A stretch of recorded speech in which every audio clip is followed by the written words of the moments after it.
Let me say something very honest. Many students actually do their research well. They distribute questionnaires, they collect data, they even analyze it using SPSS. But when it is time to write chapter 4, everything suddenly becomes confusing. You see tables, you see numbers, but explaining them becomes a problem. And this is where many strong research works lose their value. Because in academic research, it is not enough to have results. You must know how to present and explain those results clearly.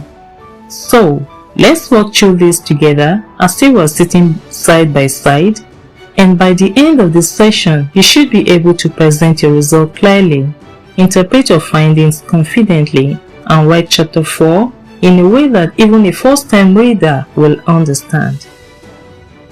Let's clearly understand what research results really mean. It simply means what your data is saying.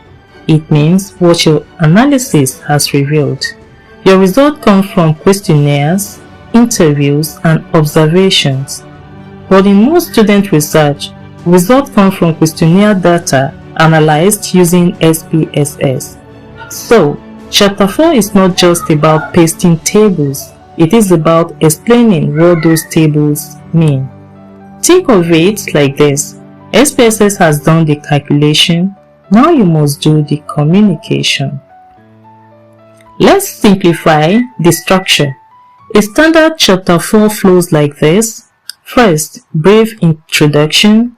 Second, presentation of data. Third, interpretation of results. And fourth, testing of hypotheses. If you follow this order, your work will look organized and professional. In writing the introduction of chapter 4, you should be simple and direct. Example, you may have something like, this chapter presents the analysis of data collected for the study. The results are presented using tables and interpretations are provided to explain the findings. That's all.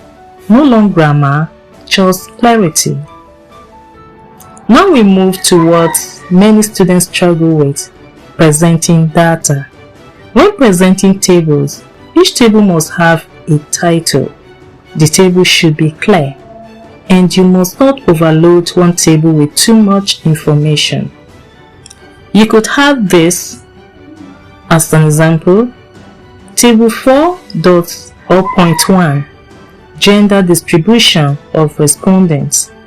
Under there, you have male 80, female 120, and total 200. Listen carefully. Do not just drop tables and move on. That is a big mistake. Now, let's look at how to interpret tables. After every table, you must explain it.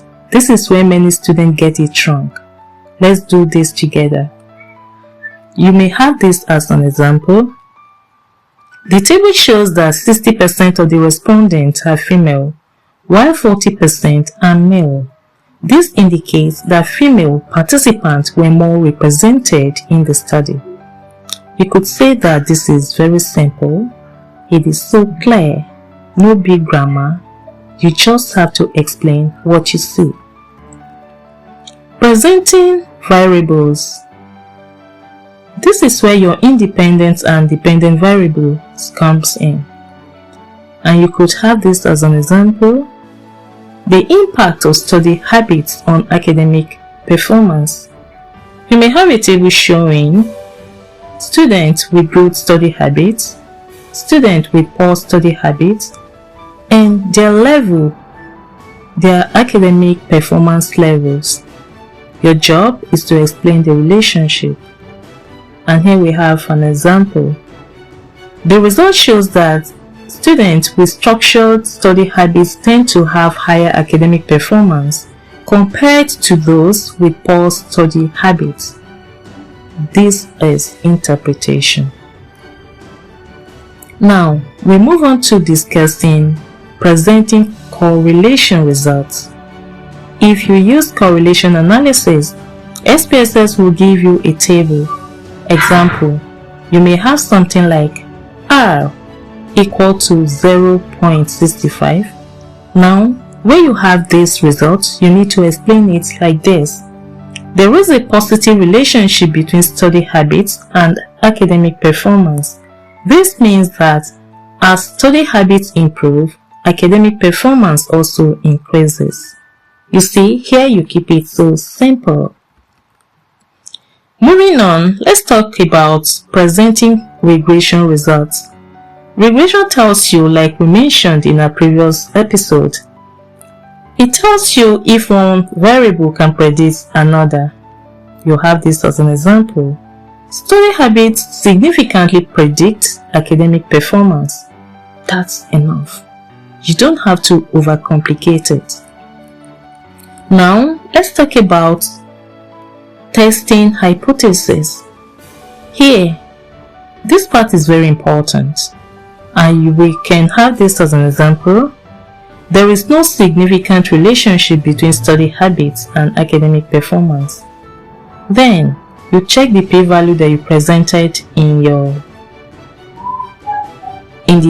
other section. So you could have this: if p, that is if p, you have less than sign 0.05. Get me well? You could have this example: if p less than sign 0.05. If p less than sign 0.05, then it means you have to reject the hypothesis. That is, I mean to say, if you have if p, you know what that less than sign is. You should be able to know what less than and greater than sign is. So you have if p less than sign 0.05. If that is what you have under your hypothesis testing, it means you have to reject the hypothesis, and then you don't just reject it without showing it on the table. So you have this to interpret if p less than sign 0.05. This is the clear interpretation. The null hypothesis is rejected, indicating that there is a significant relationship between study habits and academic performance. Let me quickly discuss with you common mistakes students make.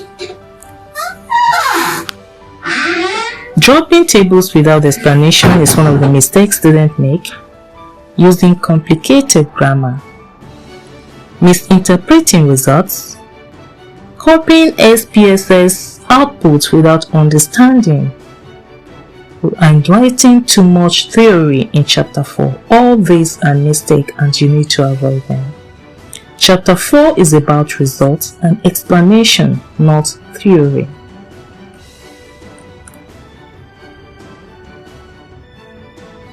To make your chapter 4 or your research work stand out, in your chapter 4, you need to be very clear.